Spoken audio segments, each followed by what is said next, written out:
sur ce point un peu technique pour les téléspectateurs. La problématique sur le sujet, c'est, vous parliez de simplification, mais effectivement, dès qu'il y aura déclaration de TVA, il y aura comptabilité, enfin exigence d'une comptabilité en tout cas. C'est le cas aujourd'hui. Et oui, tout à fait. Et effectivement aussi, la possibilité, donc qui dit comptabilité, permet d'accéder à d'autres choses quand même, à des crédits bancaires, des crédits fournisseurs. Donc ça permet une évolution aussi. Mais ce qu'il faut considérer au niveau de la micro et au niveau déclaratif, c'est, nous on aurait été très satisfaits par exemple que l'exonération de TVA soit jusqu'à 160 000 €, parce qu'il y a beaucoup de commerçants, voire même d'artisans, exactement, qui auraient choisi le régime de la micro-entreprise.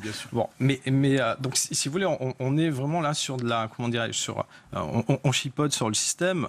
Il est bien évident que aujourd'hui, je pense que la mesure annoncée sur le doublement des plafonds veut permettre ou a pour objectif de lancer une dynamique créative, une dynamique effectivement pour que des individus puissent se lancer dans l'entrepreneuriat et effectivement une dynamique de simplification. Pour autant, sur l'aspect purement, on va dire, fiscal et sur la partie concurrence, alors, le débat autant entrepreneurs et artisans a quand même été largement discuté et négocié au cours de ces dernières années. Il n'est pas relancé là aujourd'hui, justement. Je dirais qu'il y a quand même aujourd'hui au niveau des ex-auto-entrepreneurs, il y a quand même des obligations déclaratives, il y a quand même une affiliation qui est faite au RSI aujourd'hui, enfin obligatoire, ce qui n'était pas le cas précédemment. Donc il y a quand même des éléments effectivement qui sont positifs et qui ont un petit peu calmé les choses. Le seul élément effectivement qui pose problème, et ce qu'a souligné tout à l'heure M. Chassan, c'est que c'est la problématique de la TVA, parce que sur la TVA, il y a effectivement une vraie concurrence qui peut être déloyale dans certains secteurs d'activité,